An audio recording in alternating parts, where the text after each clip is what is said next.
નમસ્કાર પ્રણામ મિત્રો, સ્વાગત છે તમારું એક નવા વિડીયોમાં।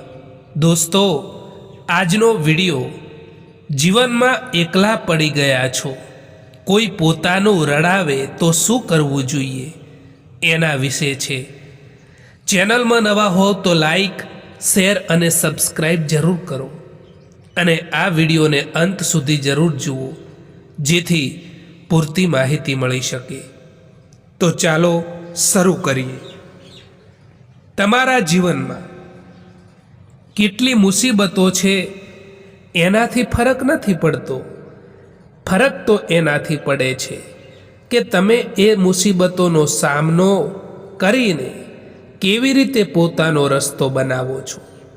જીવનમાં એકવાર સાચો ફેંસલો લો તો પાછું વળીને ના જોતા, કારણ કે પાછું વળીને જોવાવાળા ઇતિહાસ નથી બનાવી શકતા।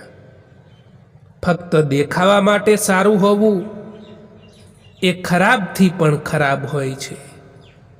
જ્યારે પોતાનાથી દોસ્તી થઈ ત્યારે ખબર પડી કે પોતાનાથી સારું મને બીજું કોઈ નથી જાણી શકતું। એકલા જ પસાર કરવી પડે છે જિંદગીની કેટલીક સફર, કારણ કે દરેક સફરમાં હમસફર સાથે નથી હોતા। જીવન એ સતત ચાલતું રહેતું એક પાઠશાળા છે। અહીં દરરોજ નવા અનુભવ, નવી ભૂલો અને નવા પાઠ મળે છે। જે વ્યક્તિ પોતાની ભૂલોમાંથી શીખે છે અને બીજાના અનુભવમાંથી સમજદારી મેળવે છે, એ વ્યક્તિ ક્યારેય જીવનની હારથી ડરતો નથી, કારણ કે એને ખબર હોય છે કે હાર એ અંત નથી, પરંતુ એક નવો પ્રારંભ છે।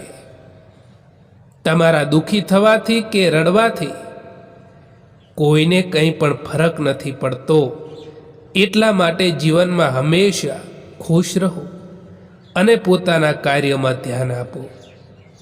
ચિંતા કરવાથી આવનારી પરિસ્થિતિ બદલાય કે ના બદલાય, પરંતુ વર્તમાનની ખુશીઓ જરૂર છીનવાઈ જાય છે।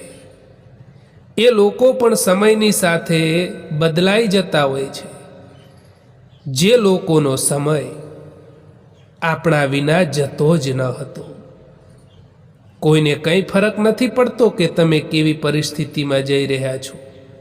તમારે ખુદ તમારી એ પરિસ્થિતિને બદલવી પડશે। દોસ્તો, પોતાના એ જ હોય છે જે કહ્યા વિના પણ તમારો સાથ આપે, બાકી કહ્યા પર તો અજાણ્યા પણ મદદ કરી જાય છે।